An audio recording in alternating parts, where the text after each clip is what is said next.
Pemerintah kembali meluncurkan paket kebijakan ekonomi.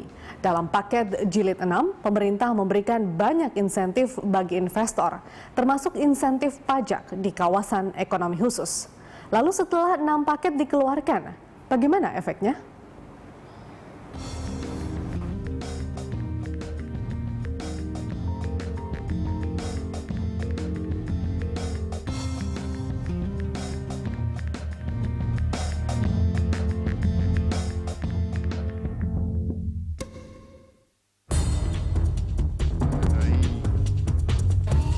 Pemerintah kembali meluncurkan paket kebijakan ekonomi jilid ke-6.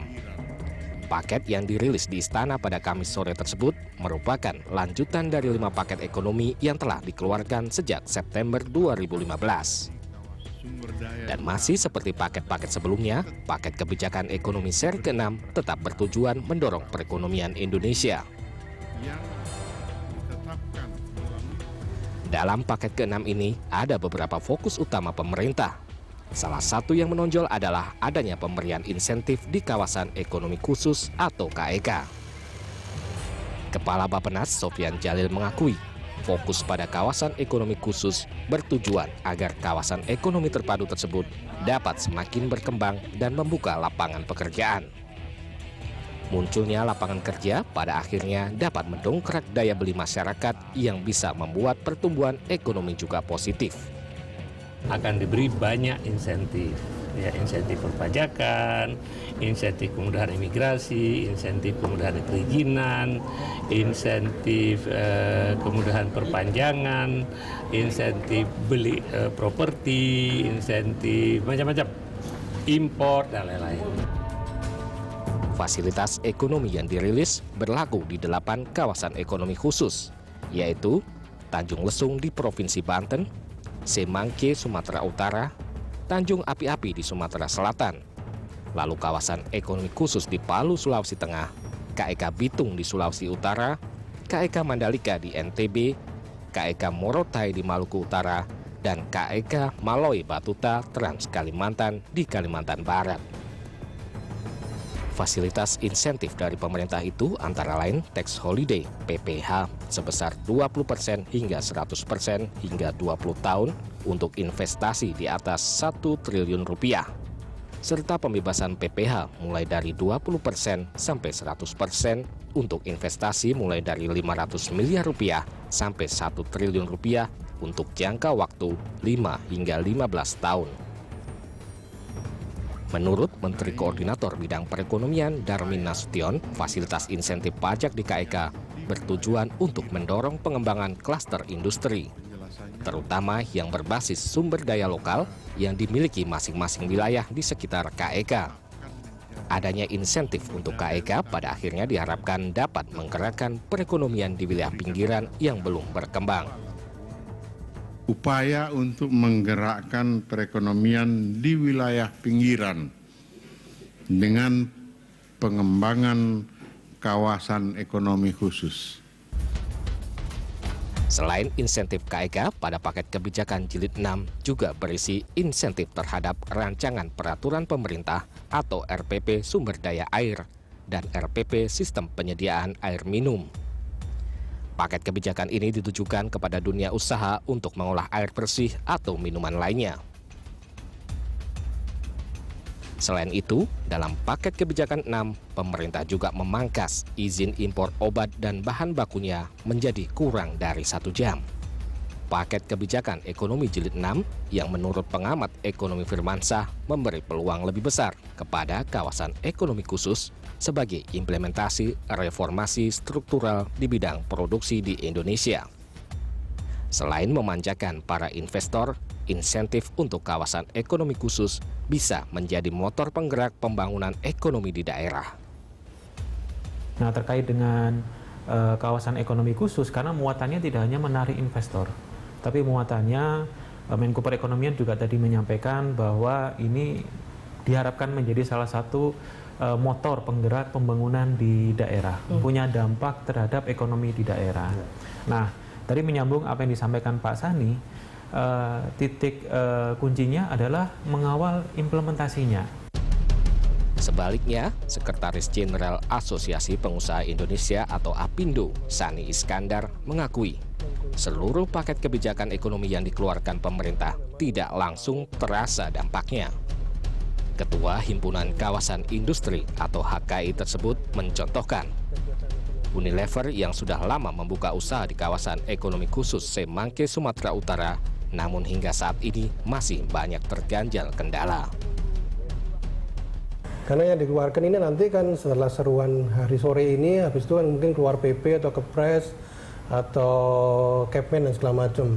Kemudian kan harus dituangkan di dalam peraturan pelaksanaannya atau peraturan teknisnya yang kadang-kadang memang bukan cuma menunggu waktu, tapi ada ketidakpastian di situ. Sebelumnya, pemerintah juga telah meluncurkan paket kebijakan jilid 1 hingga 5. Pada paket jilid 1 hingga 5, ada beberapa fokus yang diutamakan pemerintah. Di antaranya, memperkuat industri nasional, mengembangkan UMKM, dan mempercepat proses investasi. Seluruh paket ekonomi yang telah dirilis merupakan upaya pemerintah Joko Widodo untuk menggerakkan sektor real di tengah perlambatan ekonomi nasional. Pada awal September silam, Presiden mengumumkan paket kebijakan deregulasi ekonomi tahap pertama yang diberi nama Paket September 1. Paket kebijakan deregulasi ekonomi ini mencakup 3 poin penting yang dapat memperkuat industri nasional, mengembangkan UMKM dan koperasi, serta memperlancar perdagangan antar daerah. Pada paket ekonomi tahap kedua, fokus kebijakan lebih banyak diarahkan untuk mempercepat proses investasi dan pemberian fasilitas perpajakan. Kemudahan perizinan diberi bagi investor yang akan membangun pabrik di kawasan industri. Mereka cukup mengurus sejumlah izin yang memakan waktu sekitar 3 jam. Investor di kawasan industri yang sudah memiliki analisis mengenai dampak lingkungan atau AMDAL tidak perlu lagi mengurus izin AMDAL. Pada paket kebijakan ekonomi tahap 3, salah satu poin dimasukkan adalah perhitungan harga BBM dan tarif listrik serta penurunan bunga bank. Tidak cuma itu, Presiden Joko Widodo juga meminta menterinya mengkaji penurunan harga premium. BKPM menyiapkan 2 kebijakan baru dalam paket kebijakan ekonomi jilid 4 yang masih terkait investasi dan kemudahan impor barang modal. Kebijakan baru BKPM antara lain memangkas proses perizinan konstruksi di kawasan industri dan berikat dari 5 tahap menjadi 2 tahap. BKPM juga memberikan kemudahan bagi investor yang rajin menyampaikan laporan kinerja penanaman modal berupa rekomendasi percepatan jalur hijau untuk mendatangkan barang modal termasuk mesin dan bahan baku. Paket kebijakan jilid kelima ini fokus pada pembebasan instrumen investasi real estate investment trust dari pajak berganda, deregulasi perbankan syariah, dan pemangkasan persentase pajak penghasilan atau PPh final revaluasi aset, baik untuk BUMN, perusahaan swasta, maupun orang pribadi.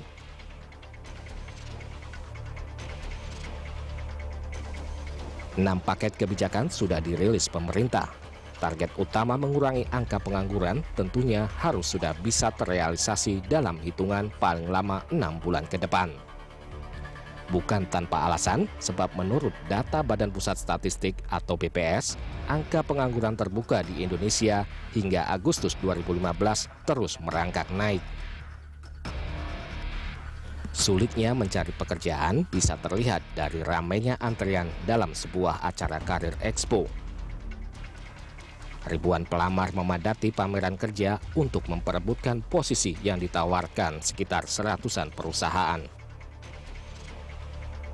Badan Pusat Statistik mencatat angka pengangguran terbuka saat ini mencapai 7,56 juta orang atau 6,18% dari total angkatan kerja Indonesia sebanyak 122,4 juta orang. Jumlah itu lebih tinggi dibandingkan jumlah pengangguran terbuka pada periode Agustus 2014 yang tercatat 7,24 juta orang. Itu terjadi karena ada PHK dan daya serap tenaga kerja yang menurun, sehingga angkatan kerja baru tidak terserap.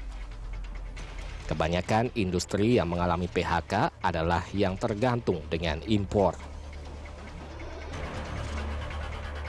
Di samping untuk mengatasi masalah angka pengangguran, 5 paket kebijakan sebenarnya sudah menunjukkan tanda-tanda positif. Data BPS menyebutkan pertumbuhan ekonomi Indonesia di kuartal 3 ada peningkatan menjadi 4,73 dibanding pada kuartal 2 yang hanya 4,67. Sinyal positif juga muncul dari serapan anggaran. Sumber Humas Kemenko bidang perekonomian menyebutkan kemudahan dari 5 paket ekonomi yang dirilis secara pasti memperbaiki capaian serapan anggaran. Hingga akhir September 2015, tercatat serapan anggaran di berbagai sektor sudah di atas 60%. Jauh lebih baik dari semester 1 yang hanya 33,1% atau sekitar 436,1 triliun rupiah. Tidak heran jika pemerintah optimistis serapan anggaran 95% bakal tercapai pada akhir Desember 2015. Untuk terus mendorong pertumbuhan ekonomi, pemerintah Jokowi Yusuf Kala bakal terus menggulirkan paket-paket kebijakan ekonomi yang kabarnya akan mencapai ratusan jilid. Selain bertekad mengakhiri krisis ekonomi, semua paket tersebut setidaknya jadi sinyal keseriusan pemerintah mendorong kesejahteraan seluruh masyarakat.